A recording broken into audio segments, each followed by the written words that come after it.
कुछ ऐसे सवाल जिनका जवाब आज हम आपके सामने ला रहे हैं। इसलिए मैं परमात्मा की लीला बहुत कम सुनाता हूँ, क्योंकि मुझसे कहा नहीं जाता।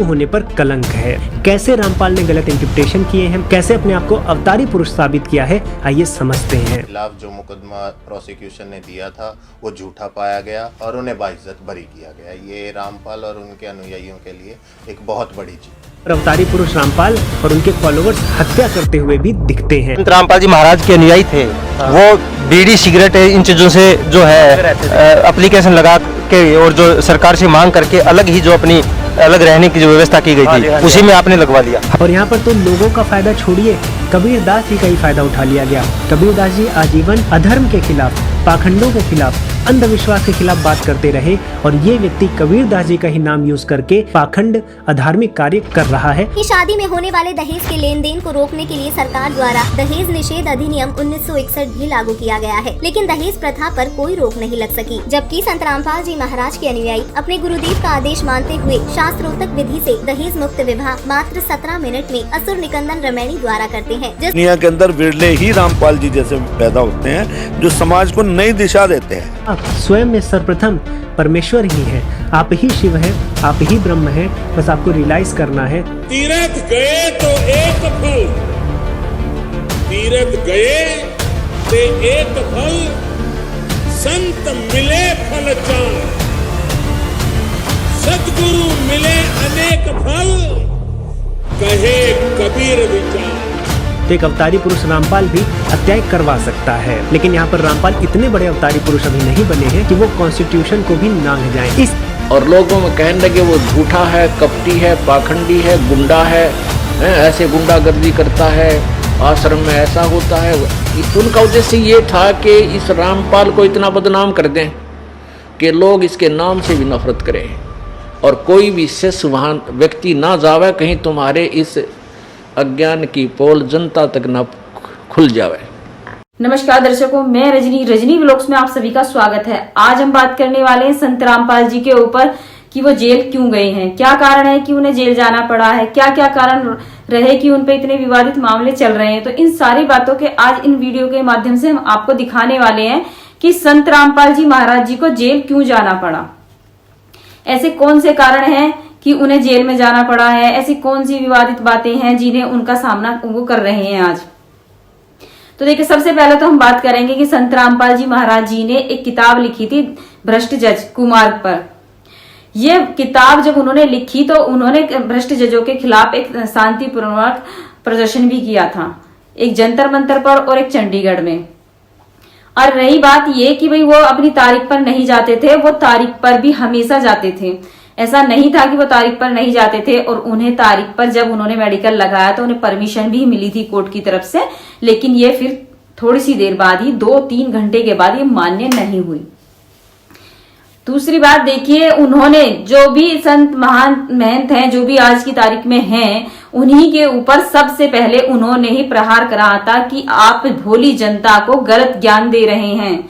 और देखिए, आप अपने ही घर में देखिए, जब आप अपने घर में या अपने पड़ोस में सच्चाई बोलते हैं तो एक आदमी अगर सच्चा हो और 10 आदमी झूठे हो तो वो सच बोलने वाला भी झूठ लगने लगता है, क्योंकि 10 आदमी उस टाइम सच बोलते हैं तो जो सच्चा एक होता है तो भाई उसकी कोई बात नहीं मानता, सब उन्हीं की बातें मानने लगते हैं। एक टाइम पर संत रामपाल जी महाराज जी ने ही उंगली उठाई कि भाई ये ज्ञान जो दे रहे हैं गलत दे रहे हैं। और देखिए, भ्रष्ट जजों के ऊपर भाई कोई कैसे बोल सकता है, अगर भ्रष्ट जजों के ऊपर अगर संत रामपाल जी महाराज जी ने उंगली उठाई तो उन्हें तो इसका सामना करना ही पड़ता, क्योंकि पहली बार अगर किसी ने जजों के ऊपर उंगली उठाई थी तो वो संत रामपाल जी महाराज जी ही थे।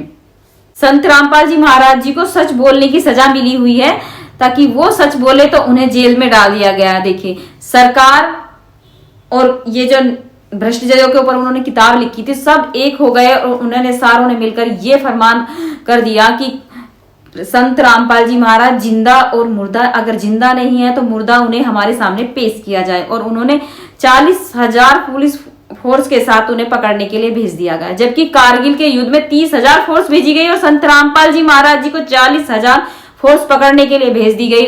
और देखिए वहां पर जो बताया जाता है कि वहां पर उन्होंने कमांडो बना रखी थी, देखिए वहां कोई भी कमांडो नहीं थी। वहां उनके संत रामपाल जी महाराज जी के जो शिष्य थे, कोई किसान, कोई मजदूर और कोई नौकरी पैसे वाला था। उनकी सिर्फ यही मांग थी कि सीबीआई जांच की जाए, और सीबीआई जांच करवाने के लिए उन्होंने अपने बैनर लगा भी रखे थे उस टाइम पर कि आप संत रामपाल जी महाराज जी को पकड़ने से पहले उन्हें सीबीआई जांच करवा लीजिए।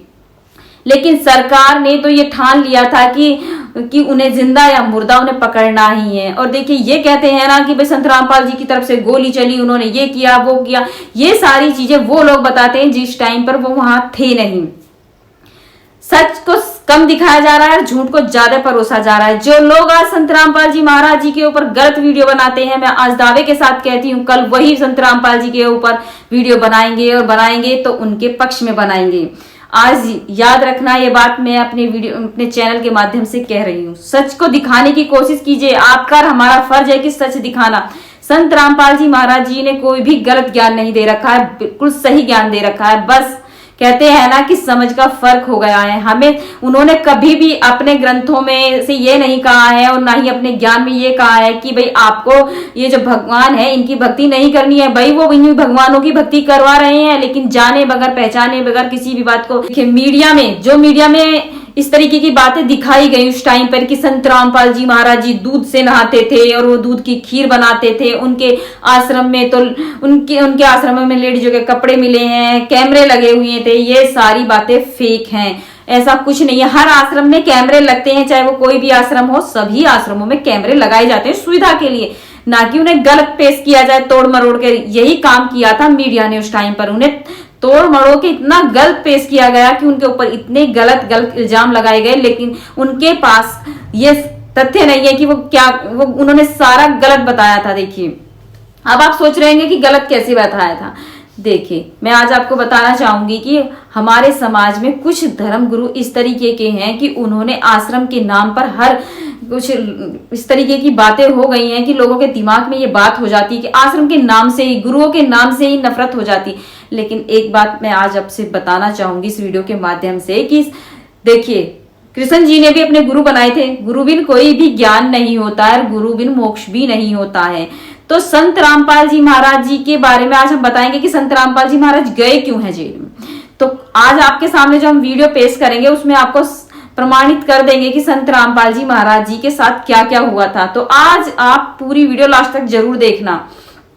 चलिए तो देखते हैं, अपनी वीडियो के माध्यम से दिखाने वाले हैं। चलिए बने रहें पूरी वीडियो में, आपको आज सत्य जो भी सत्य है वो दिखाएंगे आज हम बात करेंगे रामपाल सिंह जटैन की। धीरे धीरे ये सब चीजें करते रहे, बहुत ज्यादा लोग ध्यान नहीं दिए। हाँ, परंपरागत लोगों को इसमें दिक्कत अवश्य हुई, लेकिन इनके पास ऐसे फॉलोअर्स थे जो कहीं भी लड़ने मरने के लिए तैयार थे। और इसका पहला उदाहरण हमें मिलता है 2006 में, जब ये सत्यार्थ प्रकाश, जो स्वामी दयानंद सरस्वती जी का ग्रंथ है, उस सत्यार्थ प्रकाश पर टीका टिप्पणी करके उसका मजाक बनाते हैं, उसकी निंदा करते हैं। इनको तो कह ख का भी नहीं ज्ञान था, ना जी समाज सुधार के बारे में कुछ जाने थे, और ना ही इन्होंने वेदों का ज्ञान था। स्वयं भांग खाओ, तम्बाकू सूंघे, बताए समाज सुधार करने के लक्षण थे। और समाज बिगाड़ के लिए इन्होंने सत्यार्थ प्रकाश के चौथे समोल्लास में रोग काट रखा है। कहते 24 वर्ष की लड़की और 48 पुरुष के पुरुष का ब्याह करना चाहिए, ये सही जोड़ा है। ये भांग पी के बोली सारे वचन स्वामी जी ने। तो यहाँ आर्य समाज के लोगों को बहुत क्रोध आता है और आर्य समाज के लोग रामपाल के आश्रम को घेर लेते हैं। यहाँ पर रामपाल के जो फॉलोअर्स हैं और जो आर्य समाज के अनुयायी हैं, उनके बीच में एक जोरदार मुठभेड़ होती है। और इस मुठभेड़ में जहाँ लगभग 59 लोग घायल होते हैं, वहीं पर एक व्यक्ति को गोली भी मार दी जाती है। तो यहाँ पर अवतारी पुरुष रामपाल और उनके फॉलोअर्स हत्या करते हुए भी दिखते हैं। वैसे इसको भी जस्टिफाई किया जा सकता है कि देखिए श्री कृष्ण जी भी महाभारत का युद्ध कराते हैं और वहां भी बहुत ढेर सारी हत्याएं होती हैं, तो एक अवतारी पुरुष रामपाल भी हत्याएं करवा सकता है। लेकिन यहाँ पर रामपाल इतने बड़े अवतारी पुरुष अभी नहीं बने हैं कि वो कॉन्स्टिट्यूशन को भी नांग जाएं। इस इंसिडेंट के बाद रामपाल 21 महीने तक जेल में रहता है। 2008 में उसको बेल मिलती है। उसका जो करौठा में आश्रम था उसको खाली करना पड़ता है और 2009 में कोर्ट के ऑर्डर पर उसको अपना आश्रम वापस मिल जाता है। और यहाँ से रामपाल को एक नया नैरेटिव मिलता है कि रामपाल न केवल समाज सुधार कर रहा है, बल्कि रामपाल को सरकार से भी लड़ना पड़ रहा है, यानी कि वो सच में एक अवतारी पुरुष है। और यहीं से अपने फॉलोअर्स में वो सरकार और सिस्टम के प्रति एक नफरत भरता है, जिसके कारण उसके जो फॉलोअर्स होते हैं कदम कदम पर सरकार और पुलिस से लड़ने के लिए रेडी हो जाते हैं। और ये रामपाल की बहुत बड़ी जीत थी, क्योंकि अब उसके जो फॉलोअर्स थे उसके लिए अब एक शील्ड बनकर खड़े हो गए थे। इसके बाद रामपाल पर समय समय पर बहुत ढेर सारी FIR होती थी, उसको बार बार कोर्ट में बुलाया जाता था, लेकिन एक बार जब उसको बेल मिल गई और उसकी मीट शील्ड तैयार हो गई थी, उसके फॉलोअर्स उसकी रक्षा करने के लिए उसके चारों ओर घूमने लगे थे, तो रामपाल कोर्ट भी जाना बंद कर देता है। इसके बाद 2013 में एक बार फिर से रामपाल के फॉलोअर्स और आर्य समाज के बीच में मुठभेड़ होती है।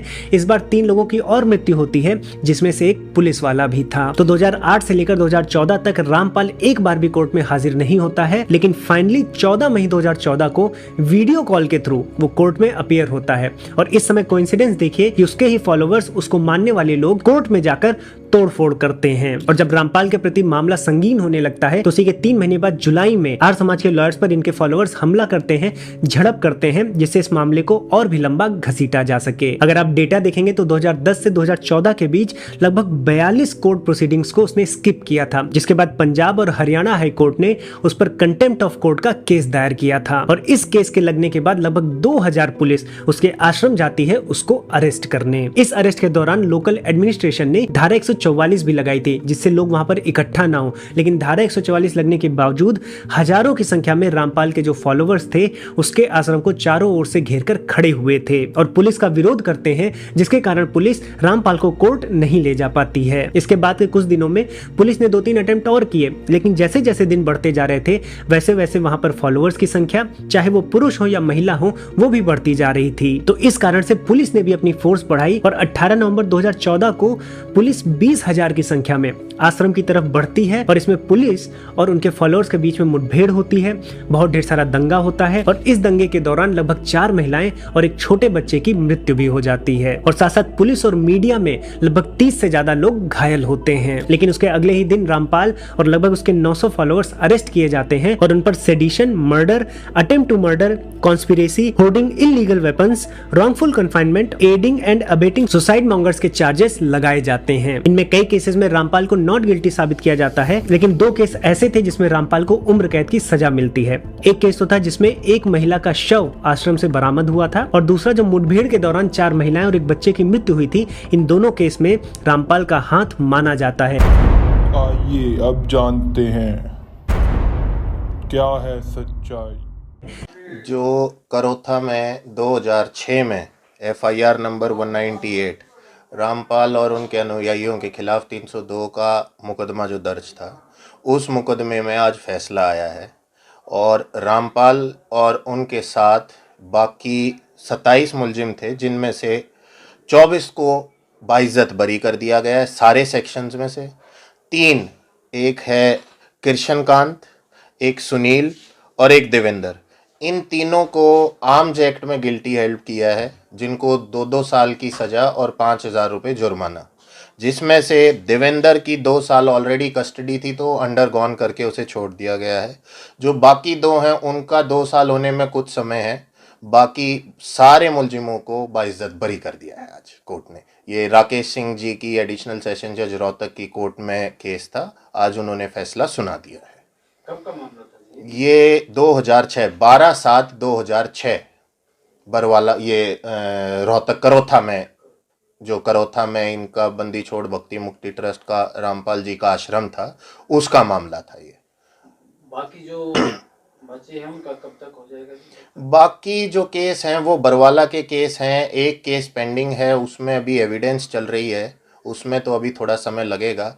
लेकिन ये it is a long fought war जो एक्विटल हुआ है। जस्टिस प्रिवेल्ड, जस्टिस मिला है, कानूनन उनकी जीत हुई है। उनके खिलाफ जो मुकदमा प्रोसिक्यूशन ने दिया था वो झूठा पाया गया और उन्हें बाइज्जत बरी किया गया। ये रामपाल और उनके अनुयायियों के लिए एक बहुत बड़ी जीत है। उस दिन ये था कि रामपाल जी के आश्रम के आगे 10 तारीख को उन्होंने जो ब्लॉकेड लगा था वो ब्लॉकेड खोल दिया था। उसके बाद जो आसपास के गांव के लोग थे उन लोगों ने डीगल की तरफ से और करोथा की तरफ से, दोनों तरफ से जाम लगा दिया था। बहुत सारा स्टेट का मशीनरी भी वहाँ पे थी, SP, DC, IG, SDM सब लोग वहाँ मौजूद थे और एक पंचायत होती है, उस पंचायत में ये डिसाइड होता है कि वो आश्रम को जाके ज़बरदस्ती खाली कराया जाए। वेयर एज लोअर कोर्ट का स्टे ऑर्डर था और ये रिस्ट्रेंट ऑर्डर था कि इनके पीसफुल पोजेशन से कोई भी छेड़छाड़ ना करे। उसके बावजूद भी जो बाकी लोग थे, जो पंचायत के मेंबर्स थे, उन लोगों ने एक आपस में डिसाइड किया कि आके रामपाल को आश्रम से निकालें और आश्रम पे कब्जा करें। इसी के चलते वहाँ पे कन्फ्रंटेशन हुई थी और उस कन्फ्रंटेशन का नतीजा ये था कि रामपाल और उनके अनुयायियों के खिलाफ ये फॉल्स एलिगेशन वाला केस लॉन्च किया गया था। अभी एट प्रेजेंट जो बहुत से को एक्यूज्ड हैं जिनकी डेथ हो गई है, लेकिन एट प्रेजेंट जो फेस कर रहे हैं दे आर 27 और 28। जो प्रोसिक्यूशन का केस है और जो रिकवरीज हैं उसमें कोई भी ऐसा लीडिंग एविडेंस नहीं है जो उसकी डेथ को रामपाल से या उसके किसी भी फॉलोअर से लिंक करता हो। जो भी रिकवरीज हैं, जो वेपन्स रिकवर्ड हैं, वो सारे लाइसेंस्ड वेपन हैं और किसी भी वेपन से किसी भी प्रकार का कोई भी एफएसएल में मैच नहीं होके आया है।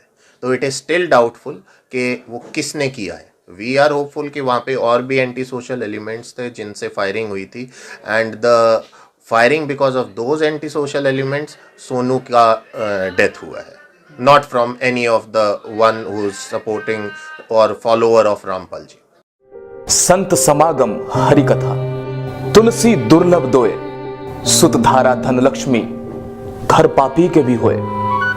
संत मिलन को चालिए, तज माया अभिमान, जो जो पग आगे बढ़े, कोटन यज्ञ समान।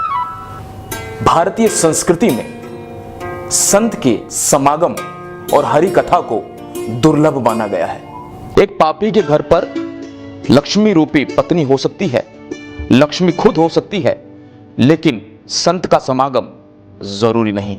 जैसे जैसे हम संत के समागम की ओर बढ़ते हैं, वो किसी यज्ञ से कम नहीं। संत जो चरित्र का निर्माण करता है, संत जो संस्कारों का निर्माण करता है, वो संत जो इस भारतीय संस्कृति की धरोहर है, जो मार्ग प्रशस्त करता है भगवान की तरफ बढ़ने का, भगवान को प्राप्त करने का, ईश्वर प्राप्ति का। लेकिन जब संत किसी षड्यंत्र का शिकार बन जाए या उसे षड्यंत्र का शिकारी बना दिया जाए, तो सवाल दर सवाल है, जवाब दर जवाब चाहिए सिस्टम से, व्यवस्था से। कुछ ऐसे सवाल जिनका जवाब आज हम आपके सामने ला रहे हैं। आखिर क्रोथा कांड का सच क्या है?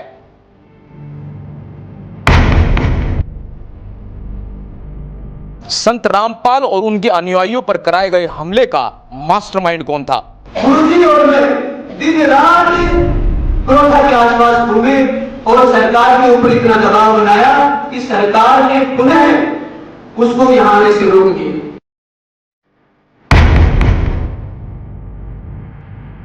सतलोक आश्रम पर हमला होता रहा और पुलिस क्यों सिर्फ देखती रही?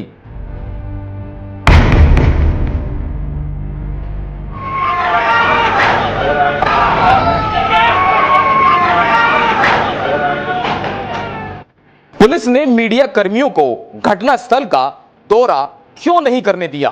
कैमरे छीनकर तोड़ दिए गए। हरियाणा के तत्कालीन मुख्यमंत्री ने हमला करने वालों को क्यों 50,000 का इनाम दिया?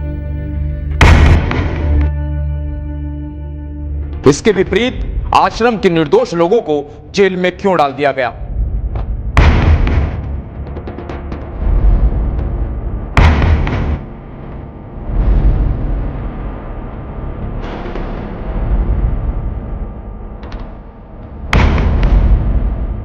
आखिर कौन है संत रामपाल? क्या है उनका उद्देश्य? सबसे पहले मैं आपको उनके जीवन से परिचय कराता हूं।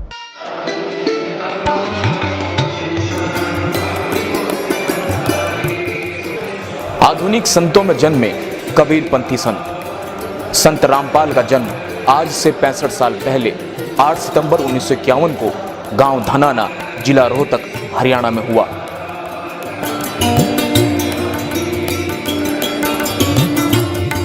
सन 1988 में आत्म साक्षात्कार पाने के बाद अपने परम पूज्य गुरु स्वामी रामदेवानंद से दीक्षा लेकर और भक्ति के मार्ग पर चलकर उन्होंने जन कल्याण के लिए अपना जीवन समर्पित कर दिया। उन्हें सन 1993 को सत्संग और सन 1994 को नामदान करने की अनुमति अपने गुरु से प्राप्त हुई। संत रामपाल का कारवां शुरू हुआ, एक ऐसा कारवां जो कबीर जी की मानवता के मार्ग पर होकर हरियाणा के कोने कोने और पूरे भारत में फैल गया। इसी के साथ कुछ लोगों को उनका फलना फूलना रास नहीं आया और फिर शुरू हुआ संत रामपाल पर झूठे आरोपों और साजिशों का सिलसिला।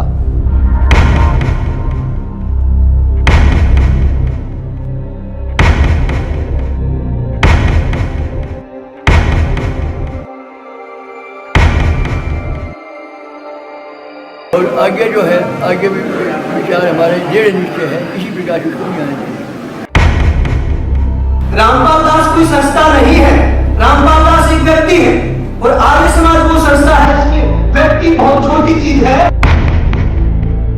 हमें मीडिया के माध्यम से यही सुनने को मिलता था कि संत रामपाल जी ने महर्षि दयानंद द्वारा लिखित पुस्तक सत्यार्थ प्रकाश पर टीका टिप्पणी की, लेकिन आज तक किसी भी मीडिया चैनल, अखबार या कोई ऐसा शख्स नहीं जिसने आपको यह बताया हो कि आखिर वो आपत्तिजनक टिप्पणी क्या थी। आज हम आपको बताते हैं कि वो आपत्तिजनक टिप्पणियां क्या थी। दास ने चतुर्सोलास में एक ऑब्जेक्शन किया है, आपत्ति व्यक्त की है कि स्वामी दयानंद जी ने विवाह का उत्तम समय लिखा है। 24 वर्ष की लड़की 48 वर्ष के पुरुष का जोड़ा सही है। दास ने ऑब्जेक्शन किया कि ये ना कभी हुआ ना हो सकता, ये कभी संभव था ना है, तो ये गलत विचार हैं दान जी के, ये बिल्कुल मान्य नहीं है। गर्भ धारण करते ही पुरुष अपने वैसे चला जाता है और वह एकली बालक पाले, ये तो जो है ना पाप है। दानंद जी कहता है कि फिर तो विवाह भी पाप है। अरे तेरा गजब, ये कहाँ थे विवाह और कहाँ ये दुष्कर्म। इन्होंने किसी कल्याण से कुछ लेना देना नहीं, इन्होंने तो सत्यार्थ प्रकाश और दानंद चाहिए बस। इस सत्यार्थ प्रकाश को पढ़ के आग लग जा समाज में, इतने गंदे विचार लिख रखे, ऐसे पशु जैसे कर्म का समर्थन कर रखा है नियोग का। और फिर क्या लिखा है, कहते पुनर्विवाह नहीं करना विधवा का। प्रश्न है विवाह का समय और प्रकार कौन सा अच्छा है। 24 वर्ष की स्त्री और 48 वर्ष के पुरुष का विवाह उत्तम है। पहले ये दिखाते हैं इसी सत्यार्थ प्रकाश के समोल्लास नंबर 7 में, देख कैसा कलाबाजी है दयानंद की। प्रश्न किसी ने करा कि ईश्वर साकार है व निराकार, उत्तर महर्षि का निराकार। ठीक है, अगले पृष्ठ पे प्रश्नकर्ता कहता है क्या स्तुति आदि करने से ईश्वर अपना नियम छोड़ स्तुति प्रार्थना करने वाले का पाप छुड़वा देगा। महर्षि दयानंद कहते नहीं। तो प्रश्नकर्ता कहता फिर स्तुति प्रार्थना किस लिए करें, क्यों करना। उत्तर महर्षि दयानंद का उनके करने का फल अन्य ही है। प्रश्नकर्ता कहता है फिर क्या है। महर्षि दयानंद उत्तर देता है स्तुति से ईश्वर में प्रीति, उसके गुण कर्म स्वभाव से अपने गुण कर्म स्वभाव का सुधरना, प्रार्थना से निरभिमानता उत्साह और सहायता मिलना, और उपासना से परब्रह्म से मेल और उसका साक्षात्कार होना।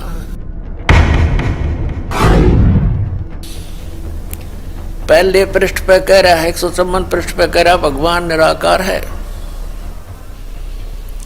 और दूसरे पृष्ठ 155 पृष्ठ पे कह रहा है सामने ही कि उपासना से पाप तक कटे नहीं। उस पापग्रस्त प्राणी का, पापी प्राणी को भगवान का साक्षात्कार हो जाएगा, और साक्षात्कार फिर निराकार का क्या होगा। अब इसने खुद परमात्मा के ऊपर कटाक्ष कर दिया, और जिन्होंने भगवान मिला, नानक साहब जी खुद देख कर आए सतलोक, परमात्मा के साथ गैर वापस आए, उसको मूर्ख बता रहा है। महर्षि दयानंद सचमुच इतना बुद्धिहीन था, न उसको वेद ज्ञान था, न उसको खगोल भगोल का ज्ञान था, और न ही वो समाज सुधारक था। ये उनकी पुस्तकों में लिखा था, दास ने पढ़ा और आपके रूबरू कर दिया। उस भागीरथ पंडित जी ने वहां उनसे प्रश्न किया कि आप हुक्का पीते हो और समाज सुधार का ठेका ले रहे हो, क्या वेदों में हुक्का पीना लिखा है। और महर्षि दयानंद कहता है क्या वेदों में हुक्का पीना निषेध है, कहीं दिखा मुझे। अरे वाह मेरे से अपनी बकवाद को आगे अड़ाने के लिए फिर वेद अड़ा दिए। वेदों में कहता, वेदों में नो भी इतना लिखा मत पियो न, फिर इसका मतलब तो भी ठेका ले रहा समाज सुधार का। कबीर साहब ने पत्थर पूजा आदि का बहुत खंडन किया। महर्षि दानंद कहता है कि कबीर पंडित तो तकियों की पूजा करते हैं, खड़ाओं की पूजा करते हैं और जोत दीप जलाते हैं, ज्योति यानी हवन, ज्योति भी हवन है घी की, उसकी भी पूजा करते हैं। क्या बोला, पत्थर पूजा से कम नहीं। यानी अपने को विद्वान सिद्ध करने के लिए उस महापुरुष ने जो 400 वर्ष पहले इस दानंद से वो महान काम किया था, उसको नकारा करके स्वयं महर्षि पाकना चाहा था, भगवान को रिजेक्ट करके। अपने आत्माओं ऐसे व्यक्ति को होए एक कौड़ी को लाल बनाकर सिर पे रख दिया, हमारे गठड़ी बांध के फिरे थे उठाए।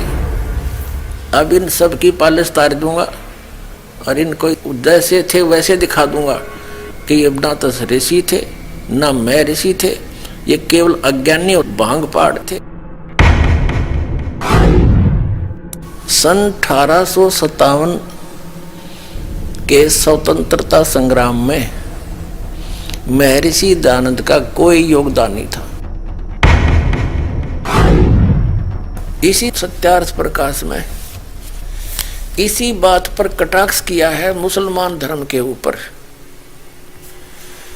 कि तुम्हारा खुदा क्या मनुष्य की तरह है जो एक स्थान पर रहता है, तो एक स्थान पर रहने वाला भगवान नहीं हो सकता। तो महर्षि दानंद का जो अनुभव है वो उनके सत्यार्थ प्रकाश नामक पुस्तक में लिपिबद्ध है और वो टोटली वेद विरुद्ध है। तो ये महर्षि कौन से साइड पे था, जो एक भी वेद से ज्ञान नहीं मिलता इसका, और वेदों को सत्य मानता है। वो सत्यार्थ प्रकाश नहीं, वो सत्यानाश प्रकाश है। कितने जीवों का नाश कर दिया, अज्ञान भर दिया, नास्तिक बना दिए, राक्षस बना दिए। ये स्पष्ट कर दिया महर्षि दानंद जी ने कि अवश्य वाद विवाद करें पर प्यार से करें। और ये दानंद के चेले सतलोक आश्रम क्रोथा पे हथियार ले आगे मारने खातिर, ये तो राक्षस हो गए, इंसान है। इस सच्चाई को आज तक मीडिया ने आप तक नहीं पहुंचने दिया।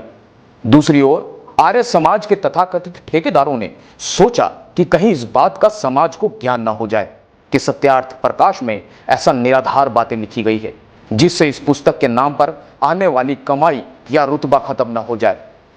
इस डर से उन्होंने संत रामपाल व उनके क्रोथा आश्रम को तबाह करने की ठान ली और 10,000 लोगों को इकट्ठा करके सतलोक आश्रम क्रोथा पर हमला बोल दिया।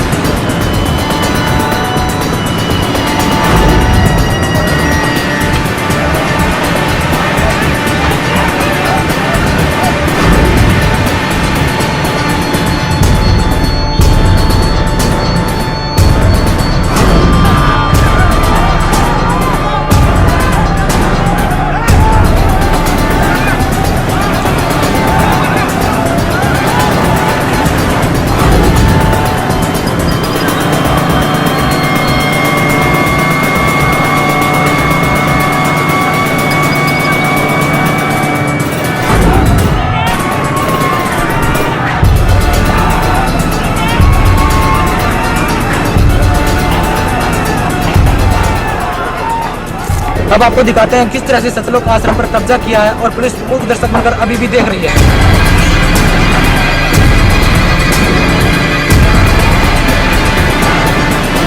आतंकवाद जैसी स्थिति यहाँ पर बन चुकी है।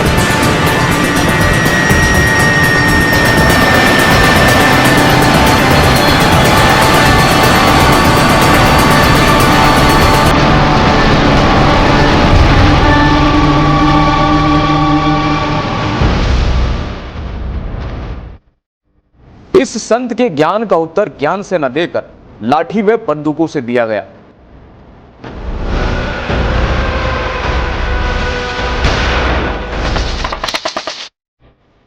पुलिस की कोशिशों के बाद भी ये आश्रम की दीवारों तक पहुंच गए, जिसमें पुलिस और हमलावरों की मुठभेड़ में एक सोनू नाम के उपद्रवी की मौत हो गई।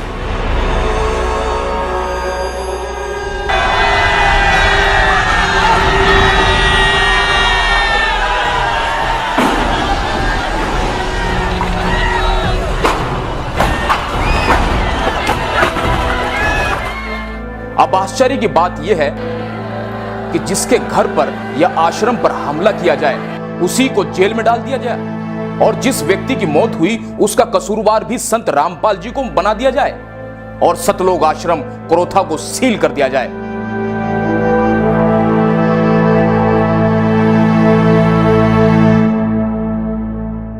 जबकि आश्रम पर हमला करने वाले उपद्रवियों को हरियाणा सरकार द्वारा 50-50 हजार का इनाम दिया गया। हरियाणा सरकार ने सिरे से नकारते हुए अपने राजनीतिक स्वार्थ को सिद्ध करने के लिए आश्रम संत रामपाल को देने से इंकार कर दिया, जिस कारण हरियाणा सरकार पर अदालत की अवमानना का केस बना। इसके बाद सुप्रीम कोर्ट ने भी संत रामपाल के पक्ष को मजबूत मानते हुए उन्हें आश्रम बाइज्जत लौटाने के आदेश दिए।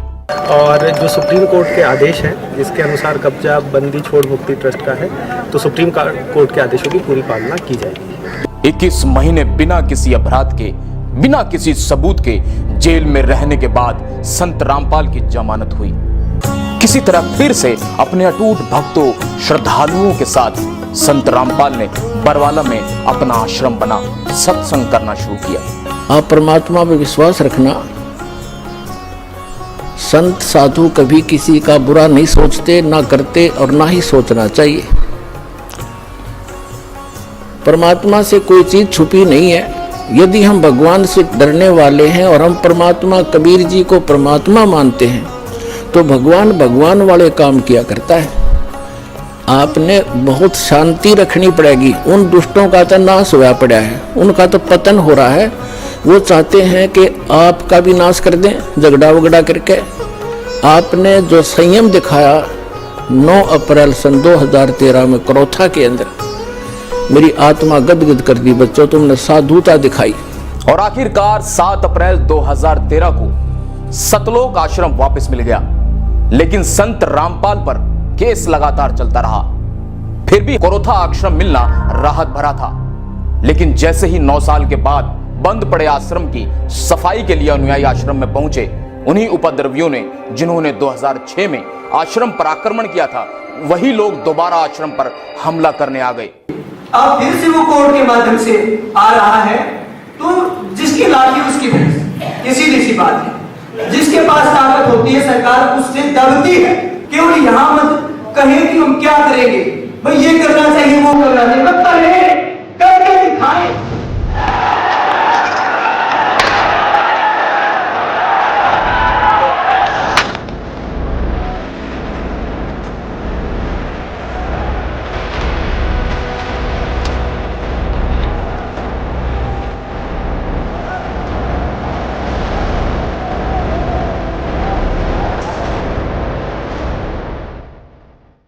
चाहता हूं कि कोई अपने आप को आर्य समाजी कहने लग जाए, इससे वो आर्य समाज के लोग नहीं हो जाते। यदि उनके वाणी और चरित्र में वो बात नहीं है तो मैं उनको आर्य समाजी नहीं मानता।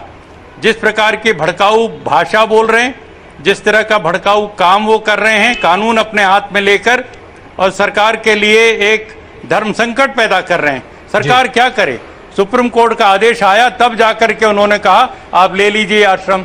लेकिन जो राज्य सरकार या कोई केंद्र की सरकार यदि ये कहती है कि हम सुप्रीम कोर्ट के आदेश का पालन नहीं करा सकते, उसको सत्ता पर रहने का कोई अधिकार नहीं। आपने संत रामपाल को हमेशा विवादों में घिरा पाया है। विवाद करना और विवादों से घिरना दोनों ही अलग चीजें हैं। आइए आपको समझाते हैं। सबसे पहले प्रश्न उठता है कि आखिर संत रामपाल के साथ विवाद क्यों? तारीख 18 नवंबर 2014 का वो काला दिन जिसने पूरे हिंदुस्तान को ही नहीं विश्व को ये सोचने पर मजबूर कर दिया कि आखिर एक बीमार संत को गिरफ्तार करना इतना जरूरी क्यों हो गया कि 40,000 से ज्यादा जवान उन्हें गिरफ्तार करने पहुंच गए। क्या एक संत को मेडिकल रिपोर्ट देने के बावजूद कुछ दिन की मोहलत नहीं दी जानी चाहिए थी? जबकि सब जानते थे कि रामपाल लगातार 8 साल से सैकड़ों बार अदालत में आए हैं, कई बार उनकी हाजिरी माफ भी हुई, लेकिन अब की बार ऐसा क्या हुआ कि सारा सिस्टम ही संत के खिलाफ खड़ा हो गया? आखिर क्या किया संत रामपाल ने? आखिर क्या किया राष्ट्रीय समाज समिति ने? उन्होंने मांग की थी कि जजों की जवाबदेही तय हो, हिंदुस्तान में चल रहे सभी अदालती मामलों की वीडियो रिकॉर्डिंग हो, उनके ऊपर लगे सभी आरोपों की सीबीआई से जांच हो। राष्ट्रीय समाज सेवा समिति ने अपने साथ हो रहे 8 साल के अत्याचारों का सारा खुलासा किया उन 3 किताबों के द्वारा जिनके नाम थे न्याय की गिरती गरिमा, सच बनाम झूठ, भ्रष्ट जज कुमार्ग पर, जिसमें हिंदुस्तान की न्याय व्यवस्था को तार तार करने वाले कुछ काले चेहरे शामिल थे। मीडिया में प्रचारित किया गया कि संत ने अपनी एक फौज तैयार की है, कमांडो तैयार किए हैं, जबकि ये सरासर झूठ था।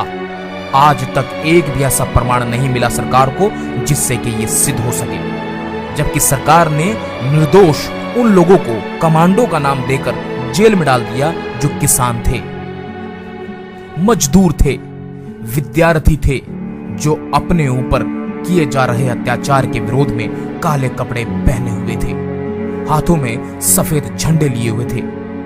उन निर्दोष लोगों को सरकार ने कमांडो फोर्स का नाम देकर जेल में डाल दिया और अंग्रेजों से भी बदतर सलूक किया। क्या करते थे? खेती करते हैं, डंडे लिए अपने, कपड़े काले कपड़े पहने, क्या मकसद है इसका? इसका तो कोई मकसद नहीं, इसमें क्या कपड़े तो कैसे भी हो, उसमें कोई वो नहीं इसका। और रही डंडे और झंडे की बात, झंडे तो कोई भी उठा सकता है, इसमें कहीं पे भी जाओगे वहाँ भी झंडे, इसका मतलब वो नहीं है कि जो आप समझ रहे। तो अब हम मुद्दे पर आते हैं। दोस्तों, हम बात कर रहे हैं संत रामपाल की। जी हां, संत रामपाल। आपके मन मस्तिष्क में कुछ ऐसी छवि घूम रही होगी जिसको आपने मीडिया में देखा होगा। दोस्तों, सच मानिए, आपको सच से कोसों दूर रखा गया।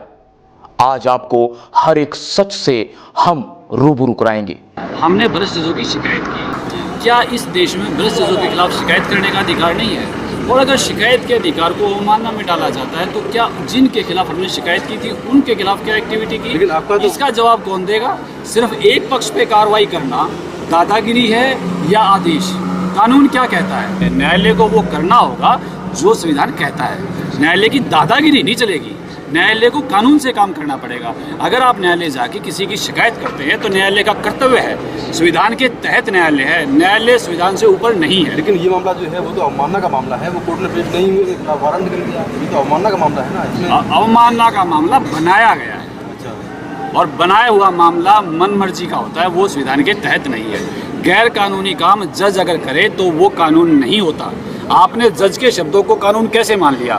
अगर एक जज गलत आदेश पारित करता है और दूसरा जज उस आदेश को रद्द करता है, इसका मतलब क्या हुआ कि जो पहले आदेश थे वो गैर कानूनी थे, और गैर कानूनी आदेशों को मानने के लिए हम बाधित नहीं हैं। पहले ये साबित करो कि जिस पक्ष की हमने शिकायत की थी उस पक्ष पर क्या कार्रवाई हुई और क्यों नहीं हुई, और हुई तो क्या हुई, उसके बारे में नहीं कोई सोचता। इतना बड़ा जनसमूह जज के खिलाफ खड़ा है, जज अपनी कुर्सी बचाने के लिए हमारा शोषण करना चाहते हैं, हमें दबाव में डालना चाहते हैं। ऐसे क्यों दबाव में आ जाएंगे हम? क्या हम संविधान नहीं जानते, या संविधान जो जजों की बपोती है वो जो बोलेंगे वो कानून नहीं है? अखबार में और जज में डिफरेंस है। लेकिन बाबा रामपाल पर तो पहले से भी बहुत सारे मुकदमे हैं, तो क्या फर्क पड़ता है? मुकदमा झूठा कोई भी कर सकता है। मैं आपकी शिकायत कर दूं, आप मुझे अपहरण कर रहे हो, मुकदमा हो गया, वो प्रूव होगा तभी तो बात है। आरोपी व्यक्ति को आप मुलजिम नहीं कह सकते, आरोपी हैं। आरोप तो किसी में भी हो सकता है। आरोप का मतलब क्या है? झूठे मुकदमे हमेशा उस व्यक्ति पर लगाए जाते हैं जो सिस्टम को जानने की कोशिश करता है, बताने की कोशिश करता है। आप भ्रष्टाचार को खत्म करने की कोशिश करो, क्या होगा आपके साथ? आपके ऊपर झूठे मुकदमे होंगे। वही सच्चाई को ऊपर लाने के मेरे गुरुजी ने हमेशा पहल की है, और उस पहल के तहत कुछ मुकदमे दर्ज हो गए, तो उससे मेरे गुरुजी आरोपी थोड़ा हो गए। साथियों, ये किसी एक व्यक्ति का काम नहीं, ये गठजोड़ है भ्रष्ट नेताओं का, नौकरशाहों का, अफसरों का, जुडिशरी और मीडिया का। झूठ को इस कदर पेश किया जाता है कि हम उस पर विश्वास करने लगते हैं। आम आदमी इस झूठ को पकड़ नहीं पाता है। होता क्या है कि हम जो गलत है उस पर विश्वास कर लेते हैं और जो सच्चाई है उस पर पर्दा डाल दिया जाता है। जूनियर एडवोकेट आते हैं, हमारे गाड़ी के चालक आते हैं, उनको भी उठा के बाहर से ले जाके बंद कर दिया जाता है, चौकी में बैठा दिया जाता है। हरियाणा पुलिस किस तरह से पूरी तरह से बाइस्ड है, जिसे यही नहीं पता किसको गिरफ्तार कर रहे हैं, क्यों कर रहे हैं, बिना कारण के उठाया बंद कर दिया, उठाया बंद कर दिया। दोस्तों बात यहीं तक सीमित नहीं है, और अगर हम भगवान को भी कटघरे में खड़ा कर दें तो शायद उस पर भी विश्वास कर लिया जाएगा। संत रामपाल जी के साथ भी ऐसा ही हुआ। उन्होंने राष्ट्रीय चरित्र का निर्माण किया और हमने उन पर क्या दिया ये आप समझ सकते हैं। उन्होंने सामाजिक कुरीतियों के खिलाफ आवाज उठाई और हमने क्या दिया ये भी आप समझ सकते हैं। उन्होंने सामाजिक विसंगतियों को दूर करना चाहा और उन्हें क्या मिला ये आपसे छुपा नहीं है।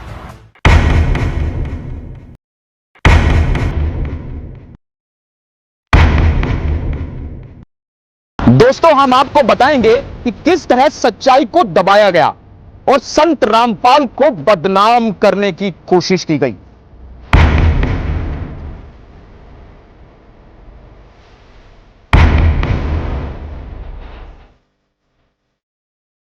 वो अपने आश्रम में हैं, उनका क्या है वो, उन्होंने कह रखा जैसे स्वस्थ होऊंगा पेश हो जाएंगे। आप बताइए देश में और भी केस चल रहे हैं, क्या नेताओं के लिए रिलैक्सेशन है कानून में और किसी के लिए नहीं? उनके केसों में इतनी जल्दी जल्दी सुनवाई पड़ी, कभी डेटें पड़ी, ये राजनीतिक षड्यंत्र था। ईगो संत रामपाल दास जी का नहीं, ईगो जुडिशियल सिस्टम और राजनीतिक लोगों का ईगो था। लोकतंत्र का चौथा स्तंभ मीडिया, वो मीडिया जो हम सभी को सच्चाई की राह पर ले जाता है, सच्चे तथ्यों से हम सबको रूबरू कराता है। लेकिन आपको बता दूं उस दिन क्या हुआ। हम ये नहीं कह रहे हैं कि सभी मीडिया हाउस झूठ की राह पर चलते हैं, झूठ के पुलिंदे पर बंधे हैं। ईगो वो तथाकथित मीडिया के लोगों का था जिन लोगों ने उसको अपना बिजनेस और ब्रेकिंग न्यूज बना रहे थे, उसको ये उनका ईगो था कि हम ये करा के रहेंगे, ये हत्या का जिम्मेदारी उनके ऊपर आनी चाहिए। लेकिन सच्चाई यह है कि वहां गरीब लोगों, महिलाओं, बच्चों, बुजुर्गों सभी को पुलिस अफसरों ने पीटा और उन मीडिया कर्मियों को भी पीटा जो सच्चाई दिखाना चाहते थे।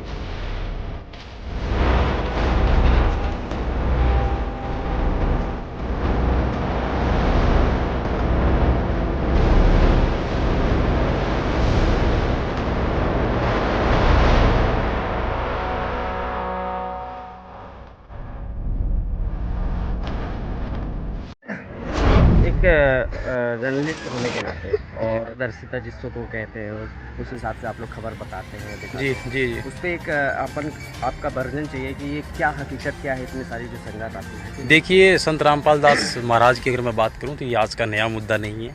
विवादों से घिरे हुए आज से लगभग 2019 चल रहा है, 2006 की ये बात है। आर्य समाज के लोगों ने यहाँ पे अटैक किया था, जो रोहतक के जस्ट पास में 2 किलोमीटर दूरी पे सतलोक आश्रम करोंथा था।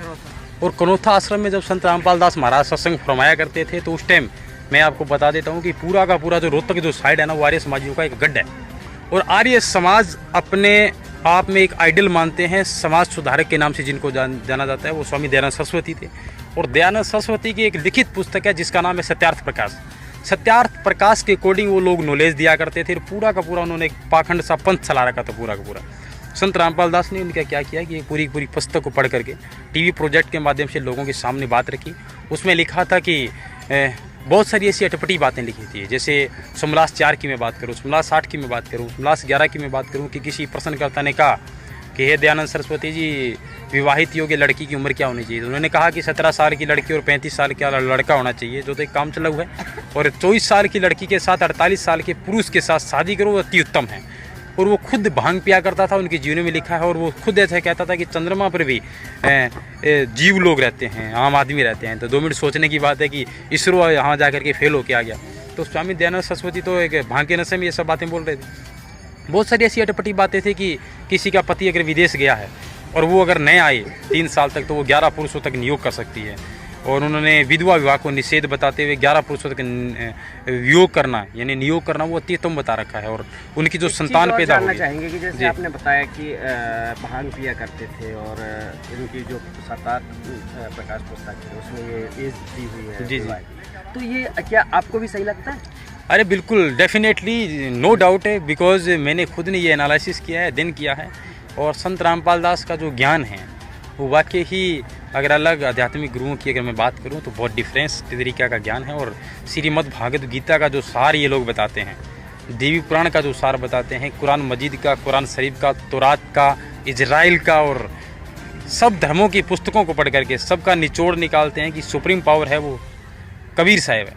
तो कोई डाउट नहीं है, किंचित मात्रा में मुझे कोई शक नहीं है कि आज से 600 वर्षों पहले जब एक बहुत ज़्यादा जातिवाद का बोलबाला था और उस टाइम क्या था कि कबीर दास को शिक्षा के लिए अंदर नहीं ले जाया गया था और उन्होंने 33 खरब वाणी अपने शब्दों में पुरोहित कर दी। तो बड़े बड़े चमत्कार की बात है ये। और मैं मानता हूँ कि आप जर्नलिज्म के नाते मुझसे ये कहलाने जा रहे हैं कि क्या संत रामपाल का ज्ञान है वो सही है, तो मैं कोई डाउट नहीं करूंगा, बिल्कुल 100% श्योर है जो इस मार्ग को चुनेगा वो मोक्ष तो प्राप्त करेगा ही, लेकिन जो सांसारिक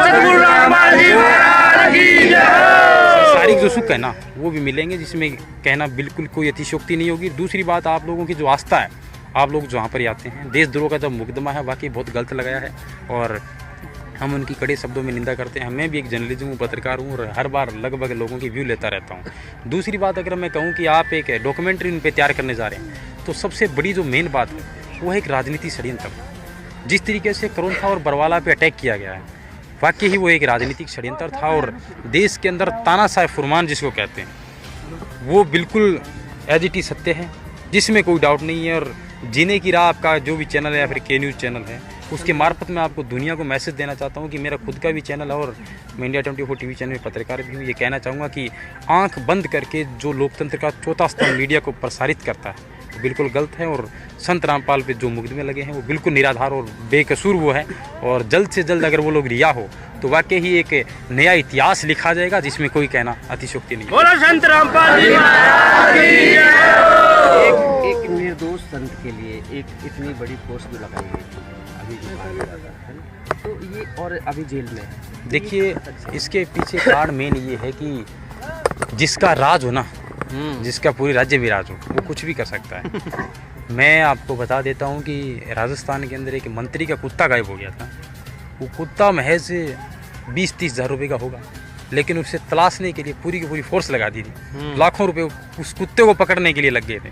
तो क्योंकि वो राजसत्ता की पावर थी और जो राजसत्ता में जो वो लोग बैठे हैं ना, उनको अगर चाबी पढ़ने वाला अगर बाबा रामदेव जैसा ढोंगी हो तो मुझे नहीं लगता कि ये काम ऐसा होगा। जाहिर सी बात, मतलब हम कह सकते हैं कि एक सत्ता के कारण है। बिल्कुल सत्ता। देखिए, माननीय हाईकोर्ट ने जो संत रामपाल दास का 12 जुलाई 2014 की मैं बात करूं, 12 नवंबर 2014 की बात करूं कि दिन में 1 बजे वाले बुलेटिन में आता है कि इनका जो मेडिकल सर्टिफिकेट है वो सुरक्षित रखा गया है और 3 बजे के बाद ये डिसाइड किया जाता है कि जैसे तैसे संत रामपाल को पेश किया जाए। तो ये जो 3 घंटे का जो समय था ना, ये कोरा का कोरा राजनीतिक समय था। उसमें डिस्कस हुआ है और बाकायदा हाई कोर्ट जो भी डिसीजन लेता है ऐसे मामले में संज्ञान लेता है तो वो बिल्कुल राज्य सरकार की स्टेटमेंट अवश्य लेता है। और वर्तमान राज्य सरकार कभी नहीं चाहती कि संत रामपाल दास बाहर आए। मैं वापिस इसी शब्दों के साथ कहना चाहूँगा कि बिल्कुल ये कोड़ा राजनीतिक षड्यंत्र है, लेकिन जाको राके साइयाँ मार सके ना कोई, बालना बांका कर सके थे जग बेरी। ये इन लोगों ने करके दिखाया है और बखूबी हम भी अपने चैनल के मार्फत बिल्कुल सच्चाई दिखाएंगे। धन्यवाद। क्या नाम है आपका? मेरा नाम मांगीलाल है और राजस्थान से। ठीक है सर। संत रामपाल के अनुयायी चाहते थे कि वह अस्वस्थ हालत में गिरफ्तारी ना दें, लेकिन संत रामपाल को भारतीय कानून और संविधान पर पूरा विश्वास था।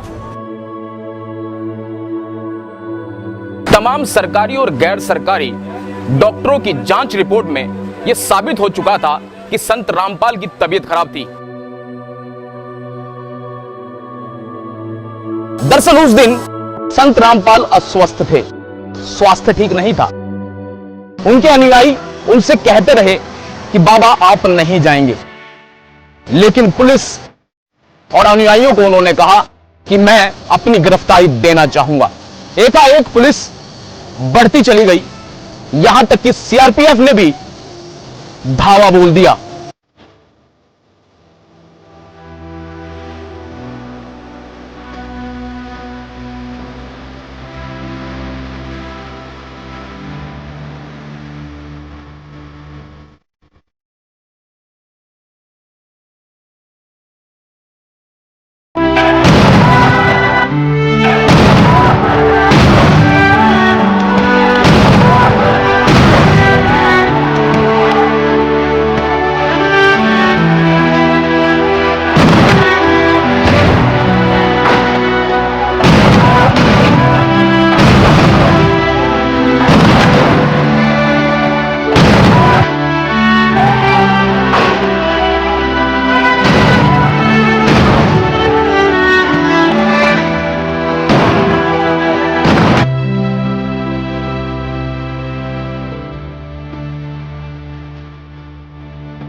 सब कुछ उलट पुलट हो गया। बच्चे, बुजुर्ग, यहां तक कि महिलाओं को खींच खींच कर बाहर लाकर मारा गया, पीटा गया।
आश्रम में पुलिस के हमले से कई लोगों को गंभीर चोटें आई और कई लोग बुरी तरह घायल हुए। आइए देखते हैं उनका हाल।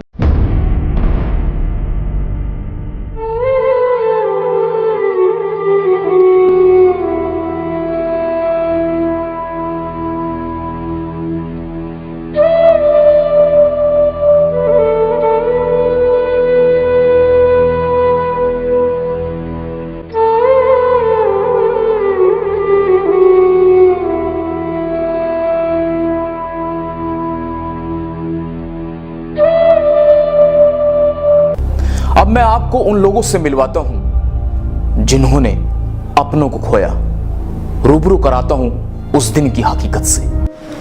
उनकी मौत पुलिस वालों के कारण हुई है। जो पुलिस कार्रवाई पुलिस ने की है आश्रम के ऊपर है, उसकी वजह से ही मेरी माँ की मौत हुई। पुलिस ने भक्तों की कोई नहीं सुनी, उनके ऊपर लाठीचार्ज कर दिया, आंसू गैस के गोले, पानी की बौछार कर दी, जिसके कारण 5 महिलाएं, 1 बच्चे की मौत होगी, उनमें से एक मेरी माँ थी। हम लोगों का लाइट पानी बिजली सब काट कूट के बच्चे यहाँ पर सब तड़प के परेशान हो रहे। यहाँ पर कोई व्यवस्था नहीं, यहाँ पर मार मार के लट माइयों को गिरा के मारा। उसके बाद अब एम्बुलेंस भी नहीं आने दे रहे कि हम कहाँ ट्रीटमेंट करवाऊँ, क्या करवाऊँ, दम तोड़ दिए। पुलिस वाले आए, उन्होंने आंसू गैस के ऐसे जहरीले गोले छोड़े जिससे इनकी मृत्यु हो गई, और हमने हाथ पैर जोड़े, बेहसे मत करो। बच्चों को बुरी तरीके से फेंका गया, पीटा गया, बहनों को बुरी तरीके से मारा गया। बच्चे, छोटे छोटे बच्चे और माइयाँ तड़प रही थी और दम घुट रहे थे उनके हम हाथ जोड़ते रहे, लेकिन उन्होंने कुछ नहीं सुनी हमारी। आखिर कौन है उन 5 निर्दोष बेगुनाह लोगों की मौत का गुनहगार?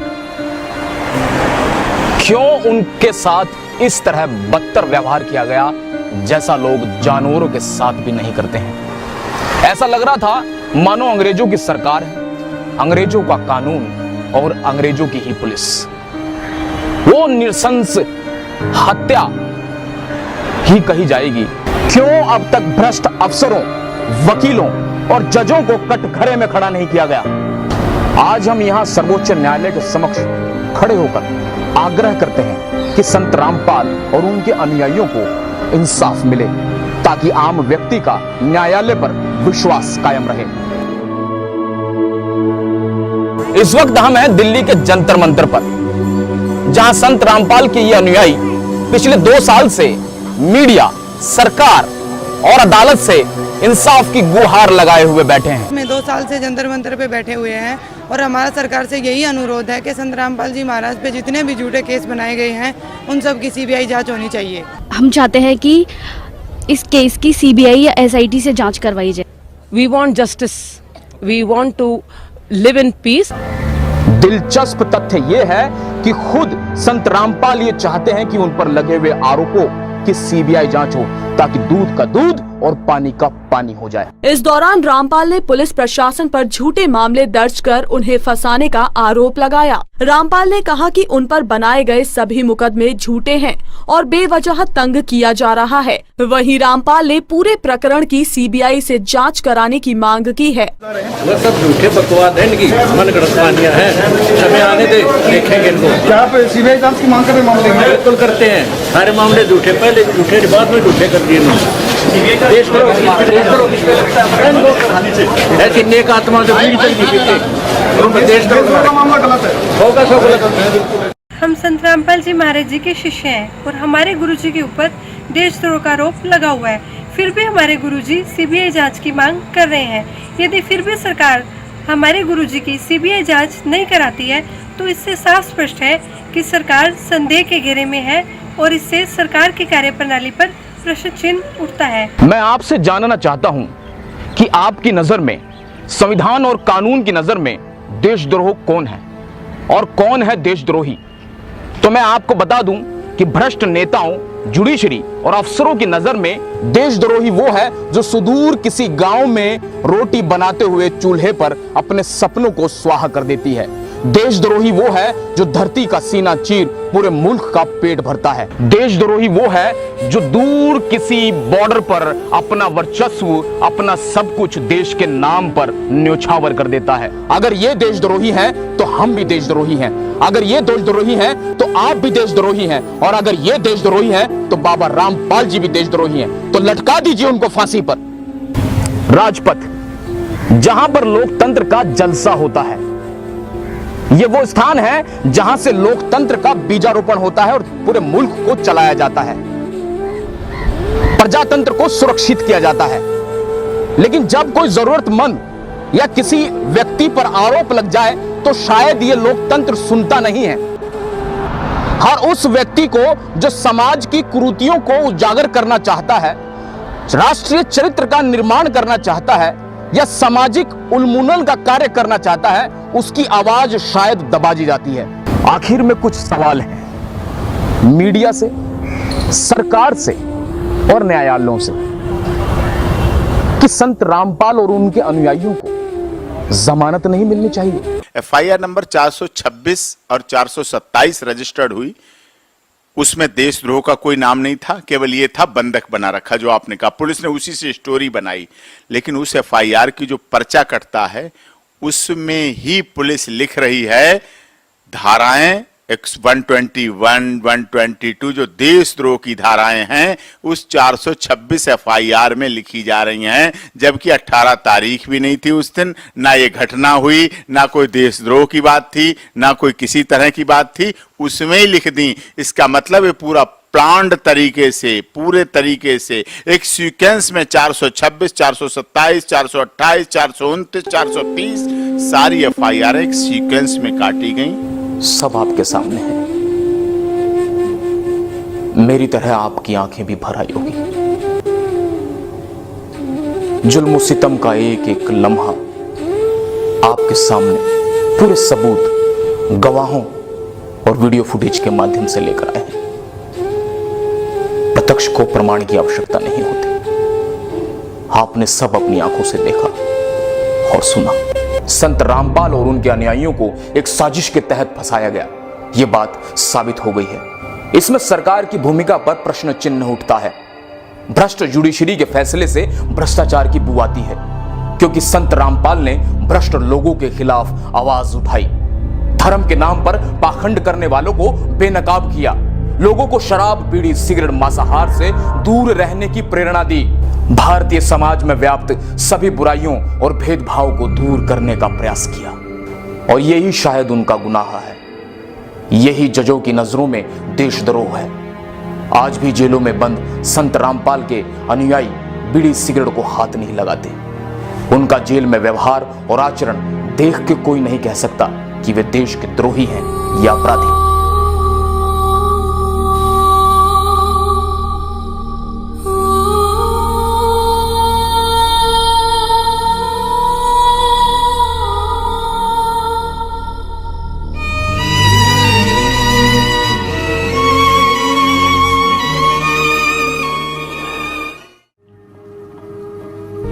दोस्तों, मेरे साथियों, आपने एक एक तथ्य को जाना, सत्य को परखा, सबूतों को पहचाना। अब सवाल आप पर है कि आप कितने सही और कितने गलत को पहचान पाए हैं। हम कामयाब हुए हैं या नहीं, लेकिन सच्चाई यह है कि हमने सच्चाई को आपके सामने रखा है।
अगर कबीर आज जीवित होते, सौभाग्य से या संभवतः दुर्भाग्य से, तो अनेक जेलों में सड़ रहे होते। क्योंकि कबीर ने जिस तरह के सवाल उठाए, जिस तरह की गहरी चोट की, वो चोट आज तो किसी भी 10-12 लोगों की भावनाएं आहत हो जाती हैं और पुलिस कार्रवाई शुरू हो जाती। तो उन गुरुओं को, जैसे ये दास सन 2, वैसे तो अंडरग्राउंड तो सन 1994 से चल रहा था इनके जड़ निकालन में, इनका जो भेद था 1994 से ही दास बता रहा था, ये साधना ठीक नहीं बता रही। लेकिन सन 1999 में क्रोथा के अंदर आश्रम बनाया भक्तों ने। इस दास ने वहाँ परमात्मा का प्रचार शुरू किया। 2003 में, सन 2003 में ये ज्ञान एक इंटरनेशनल चैनल, आस्था चैनल है, उस पर फरवरी में प्रारंभ हुआ। ये 6-7 महीने चला। उसके दौरान इनके शिष्यों ने जब वो साधना चैनल पर देखा, इनकी पोल खुल गई सारे संतों और पंथों की, इन्होंने हाहुल्ला मचा के और वो हमारा प्रोग्राम बंद करवा दिया। और लोगों में कहने लगे वो झूठा है, कपटी है, पाखंडी है, गुंडा है, ऐसे गुंडागर्दी करता है, आश्रम में ऐसा होता है। उनका उद्देश्य ये था कि इस रामपाल को इतना बदनाम कर दें कि लोग इसके नाम से भी नफरत करें और कोई भी शिष्य वहाँ व्यक्ति ना जावे, कहीं तुम्हारे इस अज्ञान की पोल जनता तक ना खुल जावे। उस उद्देश्य से लेकर के इन्होंने इस दास का विरोध शुरू किया। अब वो मुझे बदनाम करने में तो सफल हो गए, लेकिन सत्य को मिटा नहीं सकते। अब जैसे कंचन सोने के ऊपर गोबर डाल दे, टट्टी घेर दे और कह दे तो बहुत बुंडा है, निकम्मा है, एक ये किसी काम का नहीं है। लेकिन जिसको सोने की पहचान है, उसको पता है उस कीचड़, उस टट्टी के डाल देने से, बिस्टा डाल देने से सोने की वैल्यू कम नहीं हो सकती। जय कंचन बिस्टा पड़े घटे नेता का मोल। अब जिसको सोने का पता है ना, टट्टी कहते उस पर जहर घेर रखा, जब ठाकर धो मांझ कर पछली जेब में देख डालकर डांग ठोक देगा, देखे भी कोई ना कि देखो छीन ले। तो ऐसे ही इस दास से जो परिचित हो चुकी है पुण्यात्मा, एक भी टस से मस नहीं हुई इतनी बकवाद सुनकर। नहीं तो घर के भी मुंह फेर ले, घर वाले भी मुंह फेर ले, इतनी बूंदी बकवाद। और समाचार पत्रों में, मीडिया में, हे भगवान, हे परमात्मा, आखिर आ गई इस कलयुग की। कोई भी सच्ची कहानी है इंसान इस पृथ्वी पर, केवल मेरे भक्तों के अतिरिक्त जिन्होंने जो मुझे पहचान चुके हैं। इसलिए यही कारण है कि जो मीडिया को ज्ञान हम एक नंबर का अच्छी आत्मा मानता था ये दास, न्यू कहा करते भाई ये बात के समाचार पत्रों में आ गई है तो सही पावेगी, सच्ची होगी। अब हमें पता लग गया है कि समाचार पत्र सच्ची लिखना जानते ही नहीं। हाँ, उनकी लिख सकते हैं जिनका दबाव है इनके ऊपर, राजनेताओं की या पैसे के पुजारी हैं ये लोग, जहां इनके अच्छे पेपर बिक सके, बिक जाए, उनका कुछ भी लिख सकते हैं।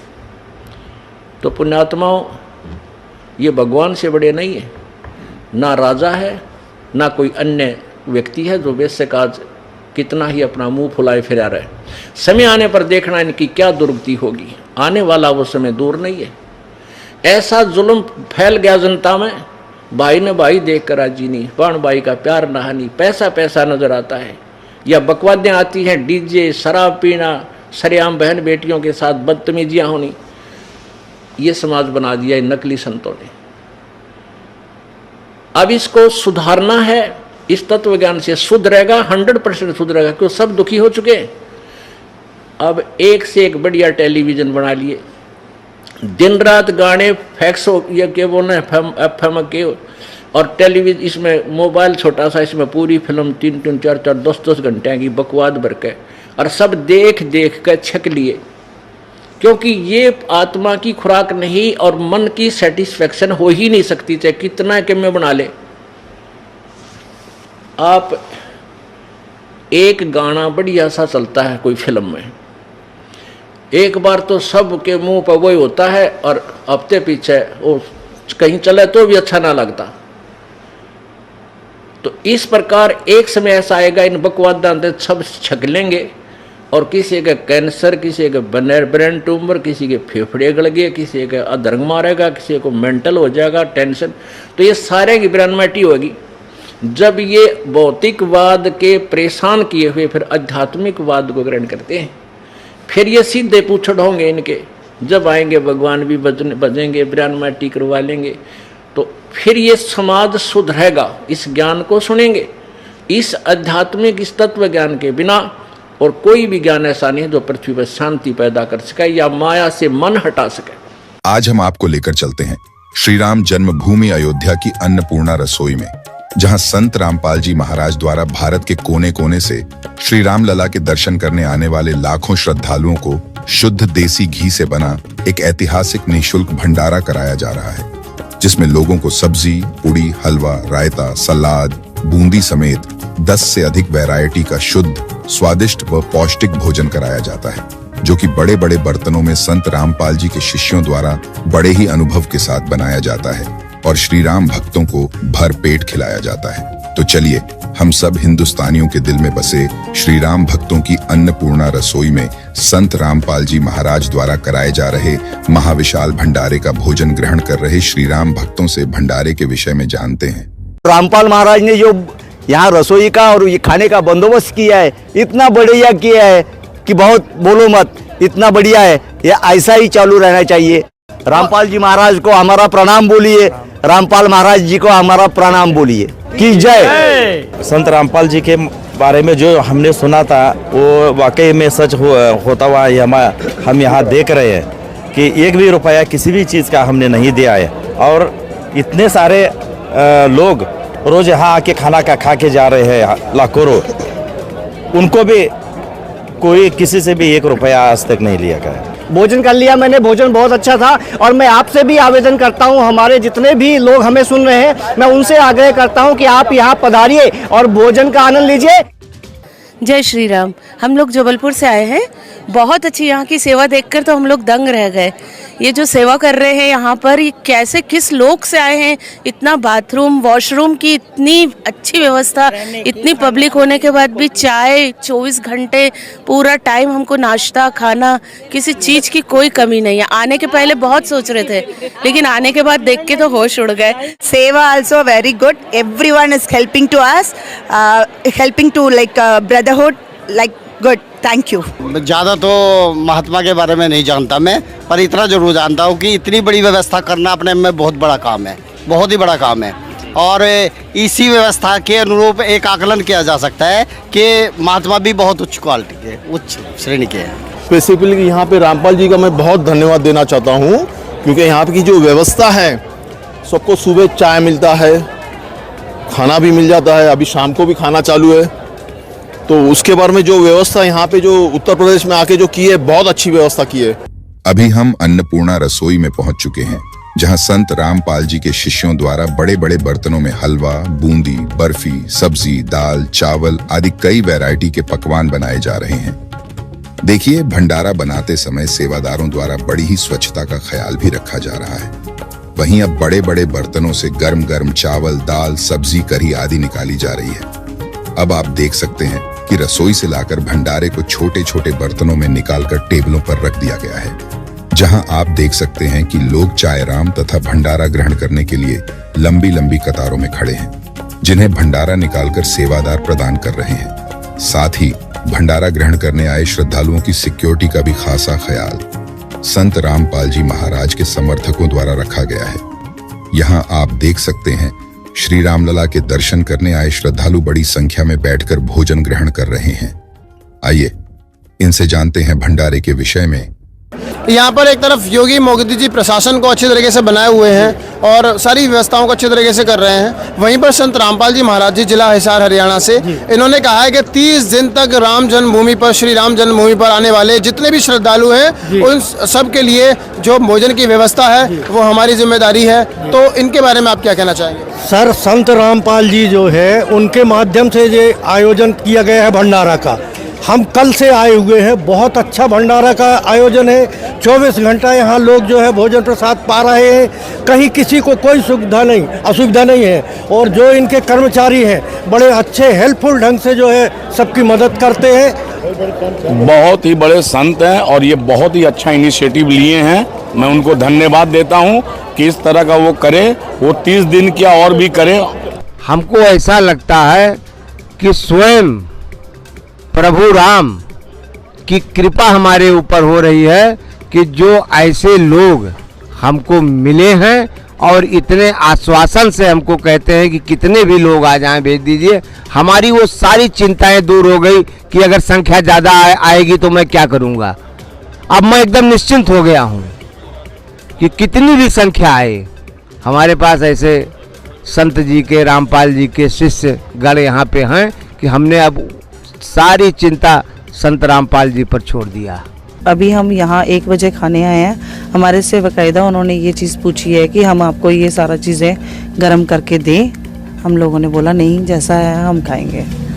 इस समय भी रात के 1 बजे हम बेफिक्र होके, बेपरवाह होके आराम से हम 5-6 बहनें यहाँ पर 1 बजे बैठ के चाय भी पी रही हैं, आराम से हंसी मजाक भी कर रही हैं। कोई भी यहाँ पे कोई समस्या नहीं है। सिक्योरिटी गार्ड्स जो हैं उन्होंने एक एक चीज़ आके हमको पूछी है कि आपको पानी की कोई प्रॉब्लम तो नहीं, पानी चाहिए, कुछ चाहिए। चाय का इतने आराम से, इतने अच्छे से पिलाई गई है हमको कि मन बहुत तृप्त हो गया है। हम बहुत खुश हैं इन सब चीज़ों से।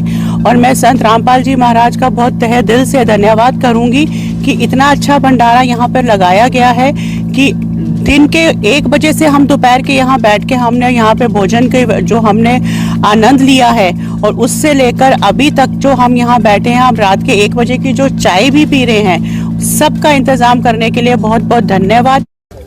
मैंने दिन को भंडारा किया जहाँ एक अन्नपूर्णा क्षेत्र है, और मुझे पता चला कि जहाँ की व्यवस्था है, जो संत रामपाल जी हैं उनकी बढ़िया व्यवस्था है। इसलिए मैं आधी रात को उठ के चाय पीने के बहाने जहाँ पे आया हूँ, क्योंकि बहुत ही अच्छी, बहुत ही सुविधा, बहुत ही सेवा भाव ये जो कार्यकर्ता हैं वो कर रहे हैं, और संत जी का आशीर्वाद सभी लोगों पे है। देखिए, यहाँ तो इतना सुंदर भंडारा चल रहा है कि आनंद बरस रहा है, और संत रामपाल जी की कृपा यहाँ साक्षात हम लोगों को बरसती हुई नज़र आ रही है। मैंने उनका साहित्य पढ़ता हूँ, मैं जब देखता हूँ कि नौजवान जब उनका साहित्य बांटते हैं, या हमारे यहाँ भी आते हैं, सहारनपुर में भी, तो मैं उनकी बुक्स वगैरह पढ़ता रहता हूँ। बहुत ही विचित्र